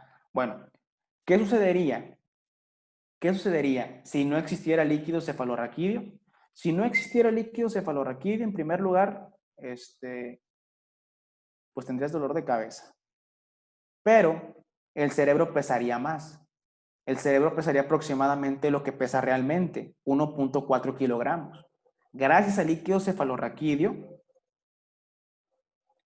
el cerebro o tu cuerpo siente que el cerebro pesa 50 gramos. O sea, de 1.400 gramos pasa a 50 gramos. Y eso lo aporta el líquido cefalorraquídeo. Entonces, básicamente esas son las funciones del líquido cefalorraquídeo. Darle protección, amortiguar los golpes y también a sentir más liviano tu masa encefálica. Muy bien. Y por último, ¿cuál es el recorrido que hace el líquido cefalorraquídeo? Bueno, primero, ¿dónde se produce? Hay dos sistemas, un sistema interno y un sistema externo. El sistema interno, chicos, son ventrículos laterales, tercer ventrículo, cuarto ventrículo y conducto ependimario. ¿Sí? ¿Cómo se relacionan? Los ventrículos laterales, a través del agujero de Monroe, se comunican con el tercer ventrículo. El tercer ventrículo se comunica, aquí está, este es el tercer ventrículo. El tercer ventrículo se comunica con el cuarto ventrículo a través de este conducto, que es el acueducto de Silvio. Después, el cuarto ventrículo pasa, aquí hay dos caminos.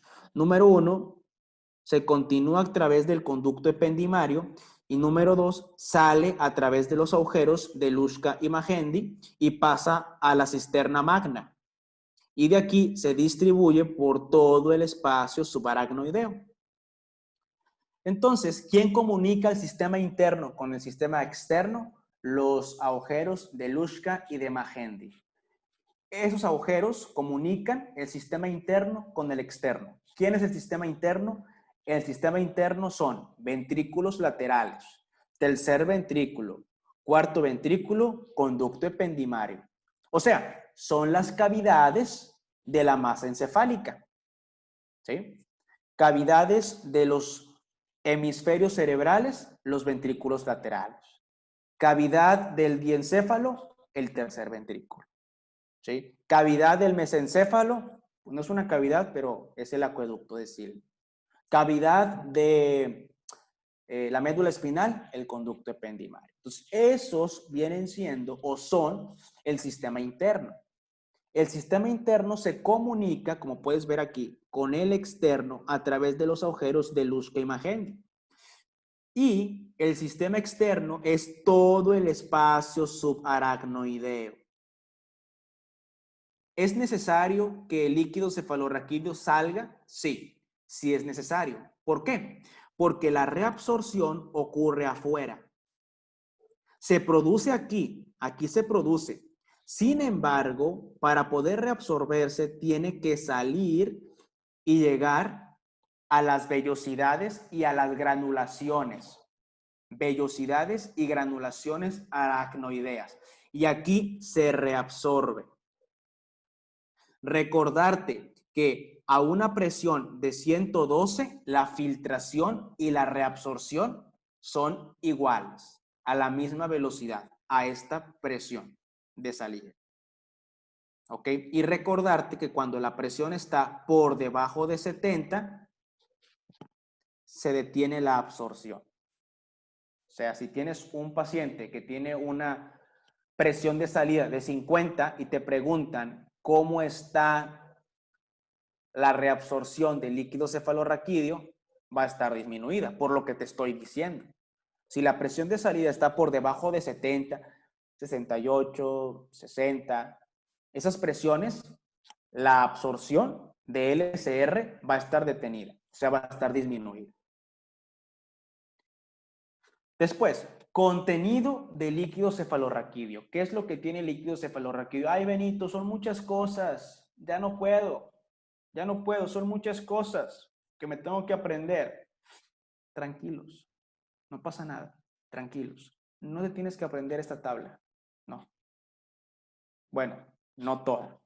Hay algunas cosas que sí tienes que aprender, hay algunas, pero tranquilos, aquí estoy, para eso estoy yo, para apoyarlos, ¿sí? ¿Qué es lo que te tienes que aprender?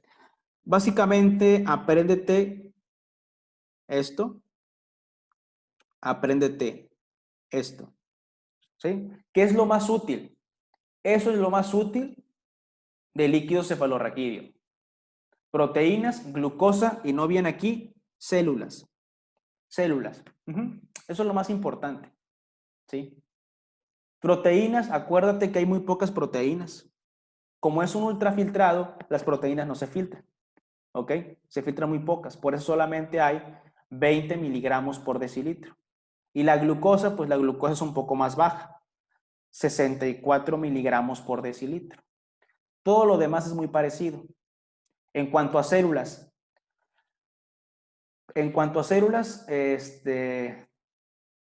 sí puede haber células, pero menos de 2. Menos de 2 células. Si hay más de 2 células, me habla de un proceso infeccioso. ¿Sí? Muy bien, entonces eso es lo que yo les recomendaría que se aprendan. Células, glucosa y proteínas, nada más. Nada más. Proteínas son muy poquitas, células abajo de 2. Eritrocitos puede haber 1 o 2, no hay problema.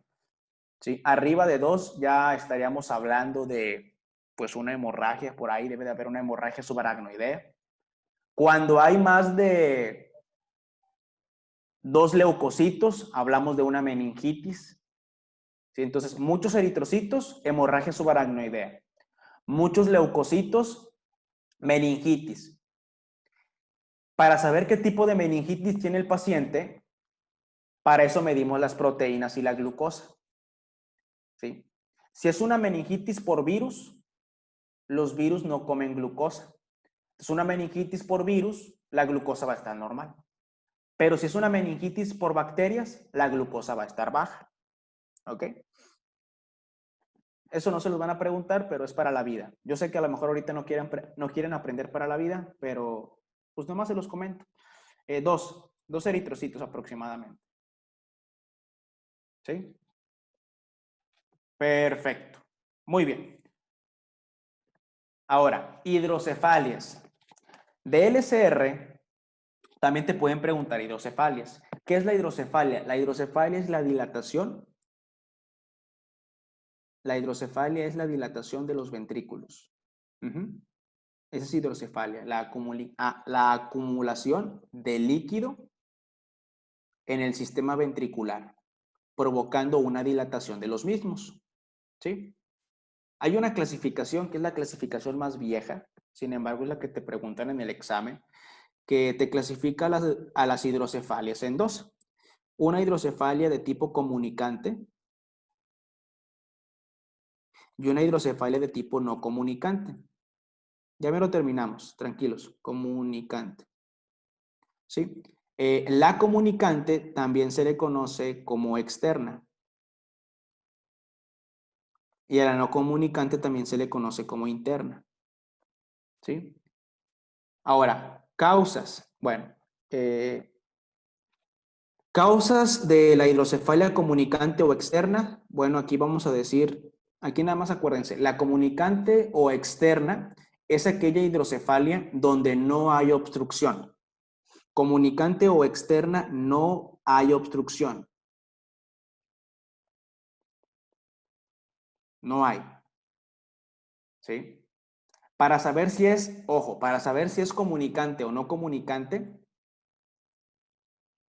se van a basar en si existe o no existe una comunicación entre el sistema interno y el externo. Ya te expliqué cuál es el sistema interno, ya te expliqué cuál es el externo. Entonces, en una hidrocefalia comunicante o externa no hay obstrucción. El sistema interno y el externo se comunican. El problema aquí está en la reabsorción. La reabsorción en estos pacientes va a estar disminuida, pero la síntesis va a estar normal de LSR. El pedo está en la reabsorción. Por ejemplo, pacientes que tienen meningitis. Pacientes con meningitis, pacientes con hemorragia subaracnoidea. La sangre puede irritar a las meninges, la infección irrita a las meninges y también irrita a las vellosidades aracnoideas, provocando una disminución en la reabsorción. Sin embargo, la síntesis está normal. Entonces, si la síntesis está normal, pero la reabsorción disminuye, va a llegar un momento donde se va a acumular mucho líquido cefalorraquídeo. ¿Sí? Es como aquella persona que come y no va al baño. ¿Sí? Se va a acumular, pues, alimentos en el intestino. ¿Sí? Entonces aquí también se sintetiza, pero no lo elimino. ¿Por qué no lo elimino? Porque hay un problema acá arriba, en las vellosidades, en las meninges. ¿Sí? Esas vendrían siendo las causas. Una irritación de las vellosidades, ya sea por la sangre, por infecciones, etc. No comunicante o interna, es la que más pregunta. Se caracteriza porque hay obstrucción. ¿Cuál es el sitio más frecuente de obstrucción?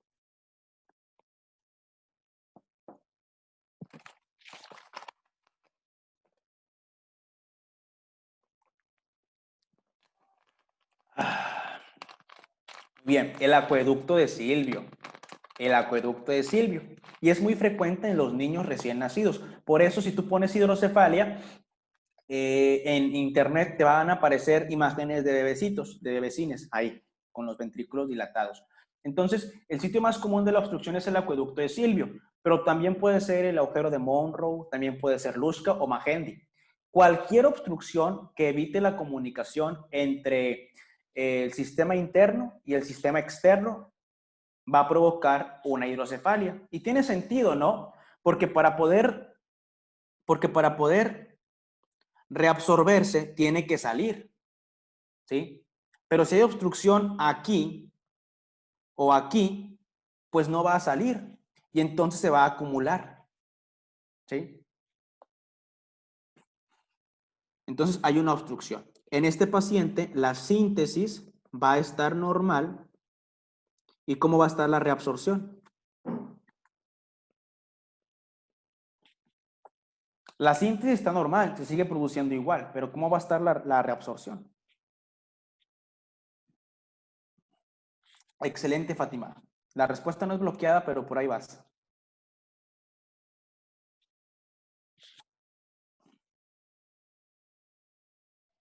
Va a estar, acuérdense que es normal, aumentada o disminuida.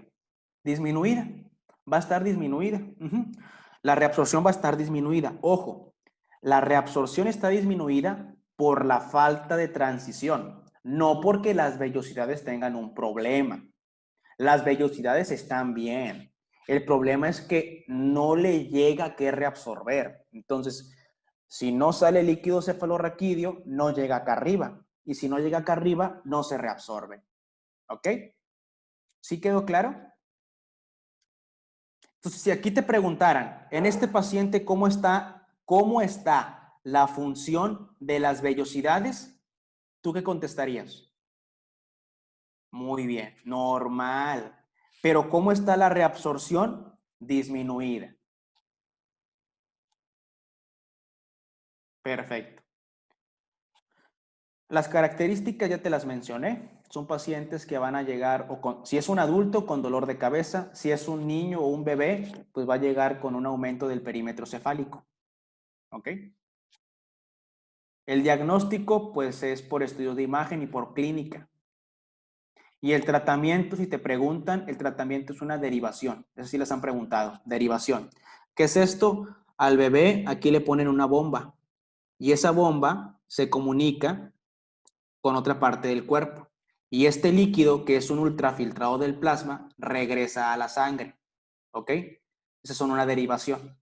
Esas son las derivaciones. Colocar una bombita al bebé para que le saque ese líquido y ese líquido se regresa a la sangre. Entonces puede ser una derivación de tipo ventrículo yugular, muy bien, o puede ser una derivación ventrículo peritoneal, ¿sí? Puede ser una derivación ventrículo yugular, que vaya del ventrículo a la yugular, o del ventrículo al peritoneo, y después se reabsorbe. Muy importante, si el paciente tiene meningitis, no puedes hacer ninguna de estas dos. Si el paciente, además de la hidrocefalia, tiene meningitis, no puedes hacer esto. ¿Por qué? Porque, porque puedes provocar una septicemia, o sea, que se vaya la bacteria a la sangre, o una peritonitis, que se vaya la bacteria al peritoneo. ¿Ok? Entonces, por esa razón, tienes que primero ver cómo está el líquido cefalorraquídeo, estudiarlo. Si está normal, ahora le haces una derivación ventrículo peritoneal o ventrículo yugular. Si tiene meningitis, pues le tratas la meningitis y después la derivación. O la otra cosa que ya no se hace es la ventriculostomía, o sea, abrir, ¿ok? Pero eso ya casi no se hace, es muy rudimentario. Es correcto, una peritonitis o una septicemia, una sepsis. Muy bien. ¿Dudas con esto de hidrocefalias?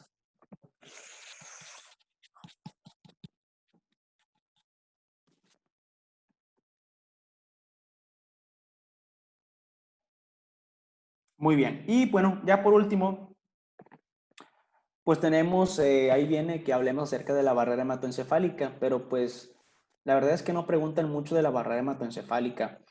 Solamente que sepas que los capilares del cerebro son capilares continuos, son capilares que están muy pegados, son capilares que tienen uniones muy herméticas y que no permiten la entrada de cualquier cosa, ¿sí?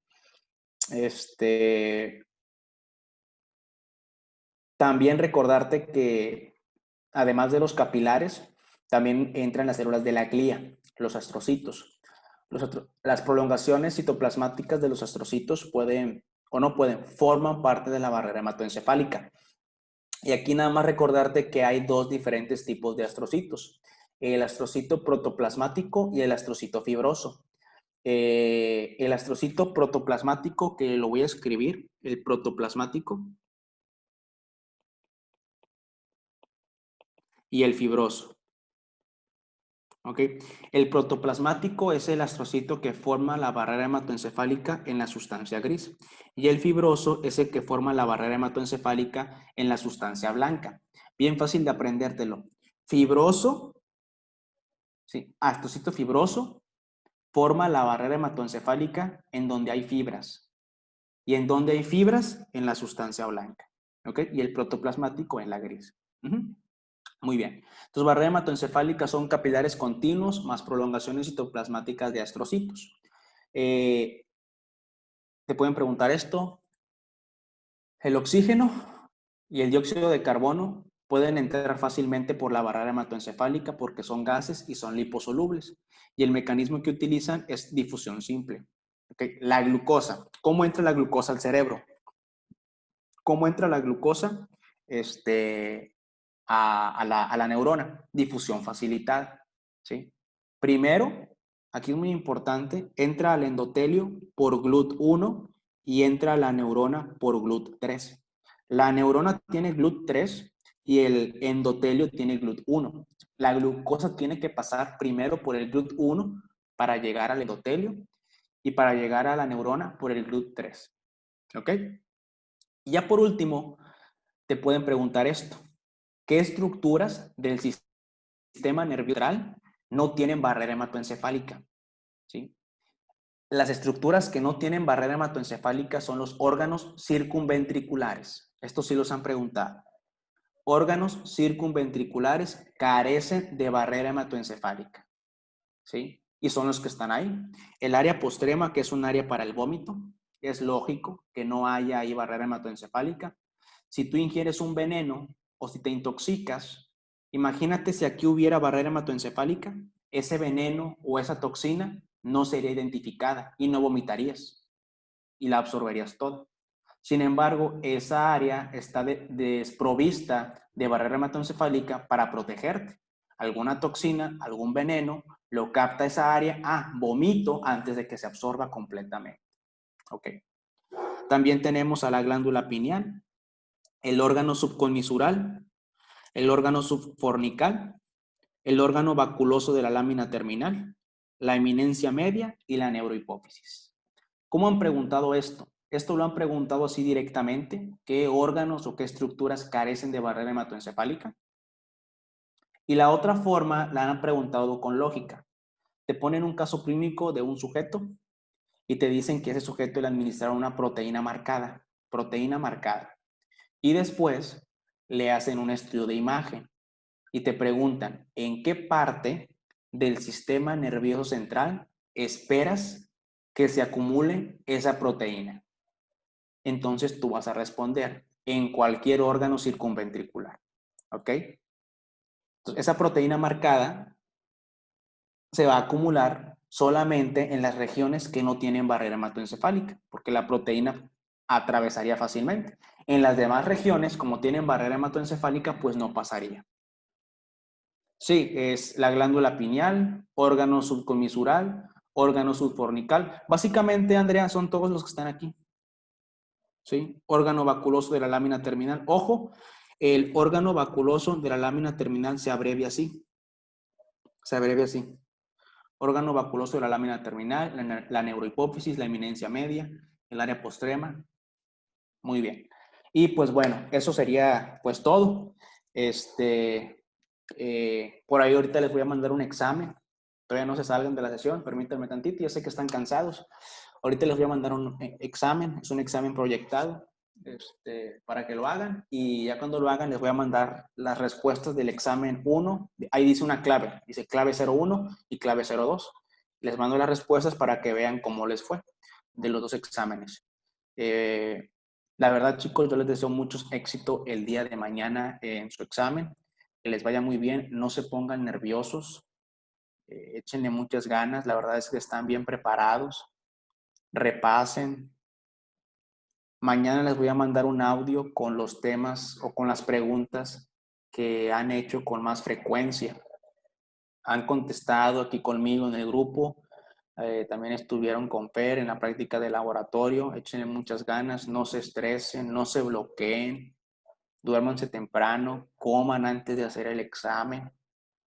Y si no les llega a ir bien o como ustedes esperaban, es normal que se sientan tristes, pero no por eso hay que tirar la toalla. Aún quedan más parciales.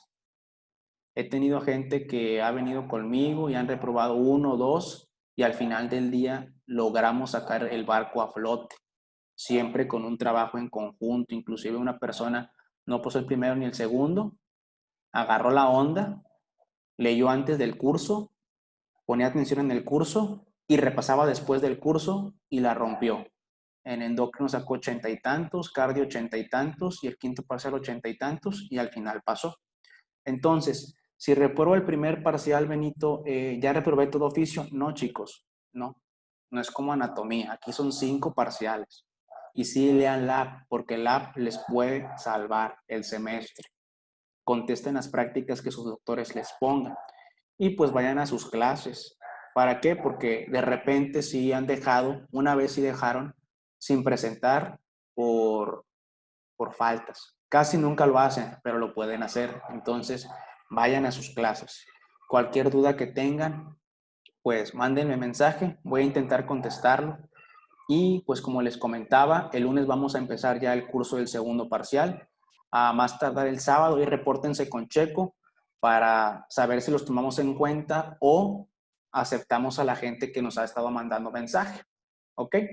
Pues bueno, eh, un gusto, un placer haber estado con ustedes en este primer parcial. Para aquellas personas que por X o Y razón ya no puedan continuar con nosotros, no pasa nada, fue un gusto, un placer conocerlos y cualquier cosa, ahí andamos. ¿Sale, vale? Cuídense mucho y nos vemos el lunes.